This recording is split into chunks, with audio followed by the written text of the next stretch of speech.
সালাম আলাইকুম। সত্যি যদি ইরান ঘটনাটা ঘটায় দেন আমি খুব খুশি হব দুইটা কারণে বলি।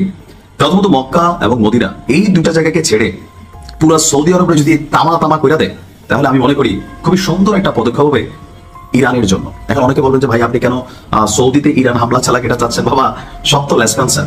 আপনি বলি এখানে আপনাকে একটু পেছন থেকে ইতিহাস জানতে হবে। গেল কয়েক সপ্তাহ আগে মার্কিন যুক্তরাষ্ট্রের একটা গোয়েন্দা প্রতিবেদন আপনারা দেখছিলেন তো, যে 2 মাস আগে ইরানের কাছে সৌদির বাদশা তিনি তার ছেলেকে, সম্ভবত মেজো ছেলে বা সেজো ছেলে যিনি প্রতিরক্ষা মন্ত্রী, তাকে পাঠিয়েছিলেন একটা গোপন চিঠি দিয়ে। সে চিঠির ভাষাটা কি ছিল?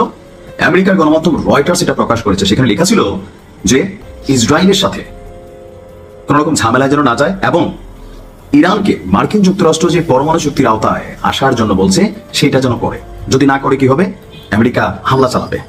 এখন বাবা তুমি সব জানো, তলে তলে তুমি লেসপেন্সারগিরি করছো। সারা মুসলিম বিশ্বের ধারক বাহক তুমি। এই যে সৌদি আজীবন উন্নতি করবে একটা রাষ্ট্র, কেন? এখানে পবিত্র মক্কা এবং মদিনা। সারা পৃথিবী থেকে এদের দেশে টাকা ঢুকে। কেন ঢুকে? মানুষ হজ করতে যায়।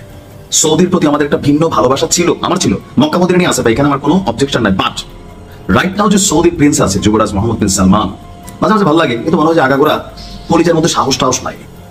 আমি একদম স্পষ্ট আমার কাছে এটাই ফিল হয় যে তার যতটুকু করণীয় আছে, তার যতটুকু ধরেন ক্ষমতা আছে, সেই জায়গাতেই ক্ষমতা সে কোথায় ব্যবহার করছে আপনি দেখেন। আজকে আমরা দেখছি যে মক্কা মদিনার নিরাপত্তায় যুক্তরাষ্ট্র নির্মিত প্যাট্রিয়ট ক্ষেপণাস্ত্র ব্যবস্থা। কেন? কারণ মনে করছে যে হুতিকারা, ইয়েমেনের বীররা, এই বীররা কারা? যারা ফিলিস্তিন এবং গাজা ইস্যুতে নিজেদের দেশের অর্ধেক ক্ষতির পরেও আমেরিকার বিরুদ্ধে আরব সাগর বলেন, লোহিত সাগর বলেন, আরো যে বিভিন্ন জায়গাগুলো আছে তারা সেখানে অভিযান চালিয়েছে। ইঙ্গো মার্কিন বাহিনী, মার্কিন যুক্তরাষ্ট্র এবং যুক্তরাজ্য মিলা কয়েকবার ইয়েমেনে ব্যাপক হামলা চালিয়েছে। এর পরেও কিন্তু দেখেন থামে নাই। কেন থামে নাই? এটা হচ্ছে ভালোবাসার জায়গাটা আলাদা। সৌদির সাথে আপনি একটু পেছনে আমার ইতিহাসটা নিতে হবে যে ইয়েমেনের সাথে এই যে হুতি যে গোষ্ঠীটা বেসিক্যালি আমেরিকার কাছে একটা সন্ত্রাসী গোষ্ঠী। সন্ত্রাসী গোষ্ঠী পৃথিবীতে আমেরিকার কাছে কারা? যাদের মানে তাদের সিদ্ধান্তের বাহিরে। আপনি বলছেন তুমি ডাইনে যাবা, আমি ডাইনে যাইতে হবে যদি বামে জাতীয় সন্ত্রাসী। আর এই যে ইসরায়েলের যে প্রধানমন্ত্রী আছে, ভালো, খুবই ভালো, হ্যাঁ, চেহারার মধ্যে তো একটা আজরাইল ভাব আছে। এগুলা হচ্ছে এদের কাছে পজিটিভ। আর এদেরই থিওরি টোটালি কপসে এগিয়ে কে? সৌদি আরব। তলে তলে ইসরায়েলের সাথে রেলপথের একটা বড় ধরনের প্রজেক্ট ছিল, কিন্তু ফিলিস্তিন এবং গাজা ইস্যুকে কেন্দ্র করে এটা ভাইসে আসছে। পরে বলতেছে কুল্লু হফিজ, কি মানে আরবি শব্দ আর কি বললেন আর কি। তো এই জিনিসগুলো দেখার পর আপনি যদি এখনো মনে করেন যে সৌদির প্রতি আপনার ভালোবাসা আছে, ভাই তাহলে বুঝতে হবে আপনার মধ্যে সমস্যা আছে। মক্কা মদিনার প্রতি আমার আজন্ম থাকবে, এমনকি পবিত্র কোরআন হাদিস থেকে এগুলো প্রমাণিত। মক্কা এবং মদিনা কখনো আক্রান্ত হবে না, হবে না মানে হবে না, দ্যাটস অল। সৌদিতে আরব রাষ্ট্রগুলোর মধ্যে সবচেয়ে বেশি সিনেমা হল। সৌদিতে বাংলাদেশ থেকে যাওয়া আমাদের মায়েরা বোনেরা প্রতি পরিবারে যে পরিমাণ যৌন হেনস্থার শিকার হয়, আপনি পত্রিকাতে কয়টা নিউজ দেখেন? লোকলজ্জার ভয়ে বলে না।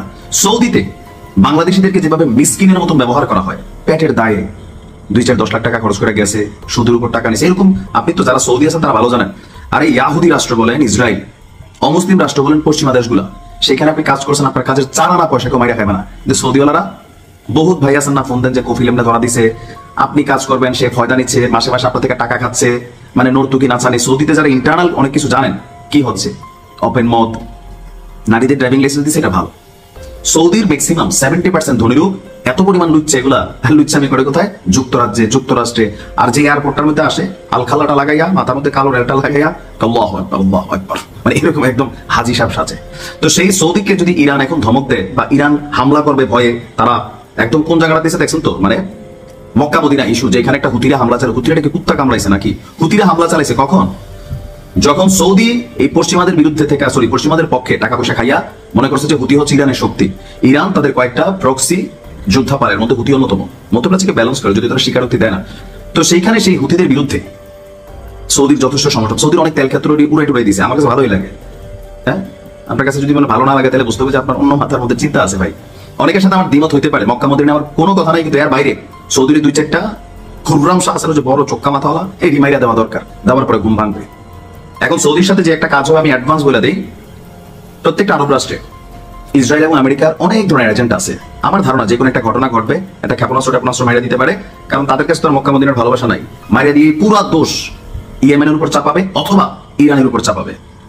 কারণ চলমান যুদ্ধে সৌদির ভূমিকা কি? Totally zero. একটা গভীর ষড়যন্ত্র চলছে।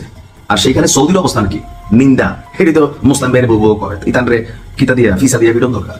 তো এই নিন্দার ভ্যালু কি? জাতিসংঘ প্রতিদিন নিন্দা জানাচ্ছে, আমরা জানাচ্ছি, মানে লাভটা কি হচ্ছে? সৌদির উচিত ছিল this is the right time. আরবদের ইতিহাসে যে দুইটা যুদ্ধ হয়েছে ইসরায়েলের সাথে, যে পরাজয় হয়েছে, সেখানে এটা একটা পারফেক্ট টাইমিং ছিল। কি নাই সৌদির কাছে? Billion billion dollar. আপনি দেখেন দুবাই, এই যে ইসরায়েল স্পেন্সার, বাহরাইন নিজেদের ভূমি, সৌদি নিজেদের ভূমি, কাতার, জর্ডান, কাতার আবার পাকনা গজাইছে। ভাই বিশ্বাস করেন, আমার যদি ইরানের কোনো ক্ষমতা থাকতো, আমি না জেগে 2-4টা মেরা দিতাম এদেরকে। আর এরা মনে করতেছে যা বাস্তবতা হচ্ছে ভিন্ন। তো সৌদি আজকে যে ধরনের বক্তব্য দিচ্ছে ইরানকে নিয়ে, হুঁশিয়ারি দিচ্ছে, ধমক টমক দিচ্ছে, এগুলো টোটালি একটা ম্যানুপ্যালেট মেন্টালিটি ছাড়া আর কিছুই না। আমার টোটাল ভিডিওর বক্তব্যে অনেকের কাছে আমাকে নেগেটিভও মনে হবে, অনেকের কাছে পজিটিভও মনে হবে, বাট আমি মনে করি যে আমি আমার অবস্থানে সঠিক। কেন? ইরানের সাথে এই যুদ্ধটার মধ্যে যারা সহযোগিতা না করছে, ওই মুখে মুখে নিন্দা মেশিন দিতে হবে, টোটাল কথা মেশিন। আর এখন একটা মেশিন লাগাইতেছে, আর পেট্রোল ক্ষেপণাস্ত্র ব্যবস্থা, তাও কার তৈরি? পশ্চিমারা এরকম লাগাই করে রাখো, জিনিসটা রাখো, টেকা ভাই টেকা। আর সৌদি ইরানটা লাগানোর জন্য একটা ঘটনা ঘটবে, কারণ সৌদি এখন মেনশন করতেছে হুতি কারা? হুতি বেসিক্যালি ইরানের বি টিম, যারা হুতিদের সম্পর্কে আপনাদের আইডিয়া আছে। সো ঘটনা ঘটাবে থার্ড পার্টি, পরে কেউ হুতি ঘটাইছে, হুতির আবার মারতে যাইব। সৌদি এবং ইরানের মধ্যে দুঃসম্পর্কে মেইন কারণ ছিল হুতিদের ইরান সাপোর্ট করে। সম্পর্কটা পজিটিভ নেওয়া দরকার। যাই হোক, যার যার ব্যক্তিগত চিন্তা ভাবনা থাকতে পারে। ভালো থাকুন, আসসালামু আলাইকুম।